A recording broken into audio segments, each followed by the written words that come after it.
Have you ever noticed how anxiety doesn't really come from what's happening, but from what your mind thinks might happen?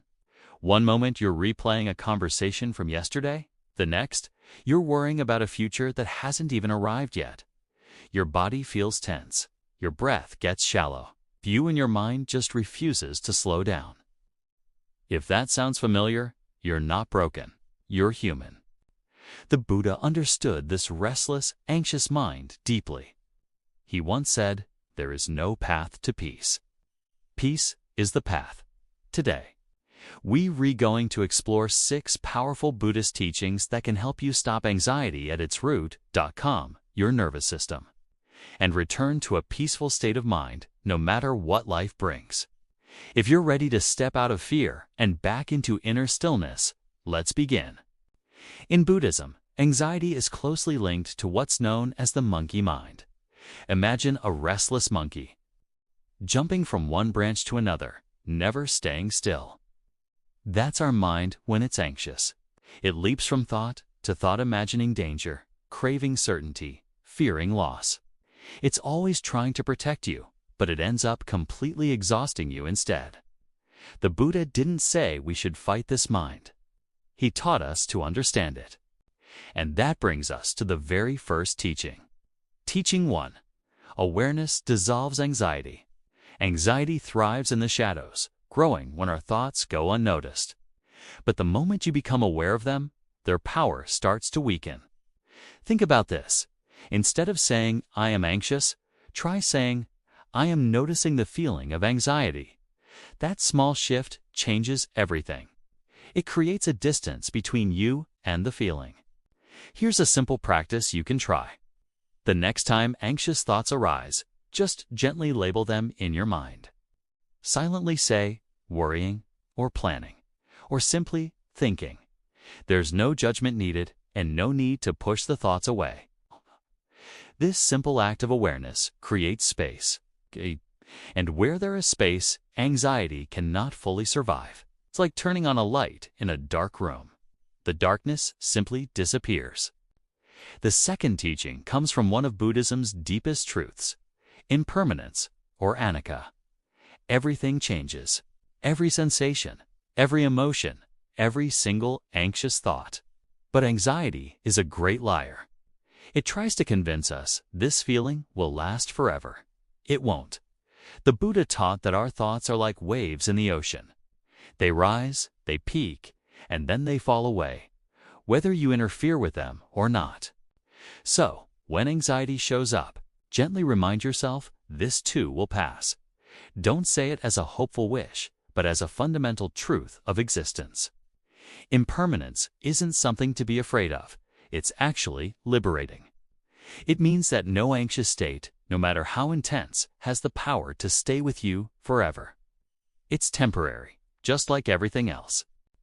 The third teaching is the very heart of Buddhist practice, coming home to the present moment. Anxiety cannot exist fully in the present. It needs the future to survive. It feeds on all the what-ifs. The Buddha said, "Do not dwell in the past. Do not dream of the future. Concentrate the mind on the present moment." So how do we actually do that? Simpler than you might think. When you walk, just feel your feet touching the ground. When you eat, taste the food. When you breathe, feel the sensation of the breath entering and leaving your body. When you listen to someone, just listen without planning your reply. Let's pause together right now. Just take one slow, deep breath in and gently breathe out.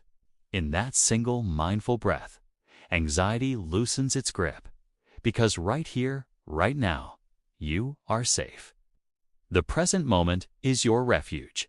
The fourth teaching addresses a hidden root of anxiety, attachment. We often feel anxious because we are clinging to things, to specific outcomes, to other people's approval, to the illusion of control, to the idea that things must go our way. The Buddha taught that this kind of attachment binds the mind and creates suffering. Letting go is what frees it. Now, letting go doesn't mean you stop caring or become passive.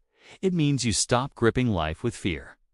As the great Zen master Thich Nhat Hanh beautifully said, letting go gives us freedom.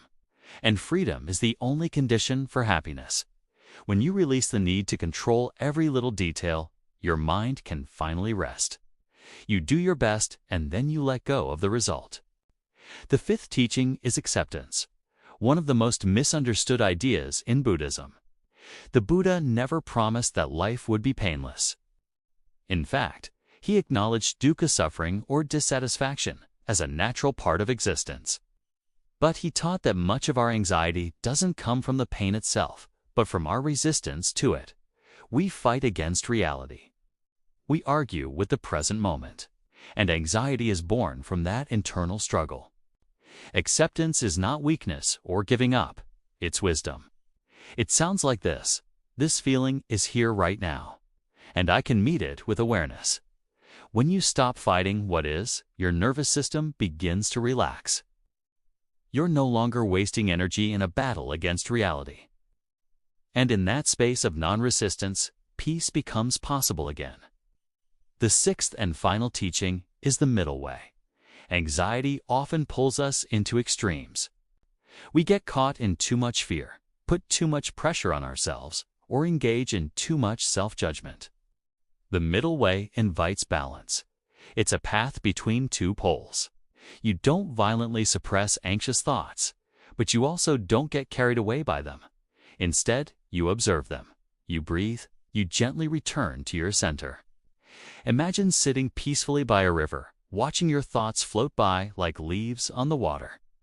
You notice them, but you don't have to jump into the river and chase after them. In that balanced, centered space, a natural sense of calm arises on its own. So, the next time anxiety appears, remember these 6 powerful Buddhist teachings. Awareness creates space. Everything is impermanent. The present moment is your safe harbor. Let go of attachment. Accept what is. And walk the middle way. Your mind will think that's its nature. But you are not your thoughts. You are the quiet, steady awareness behind them. You are the sky, and the thoughts are just clouds passing by. Calm, unshaken, and free. If this video brought you even a moment of peace, let me know by leaving a little meditating emoji or a plant emoji in the comments below. And if you'd like more Buddhist wisdom for a calmer, more meaningful life, make sure to subscribe and join our growing community of seekers. Until next time, stay mindful and stay peaceful.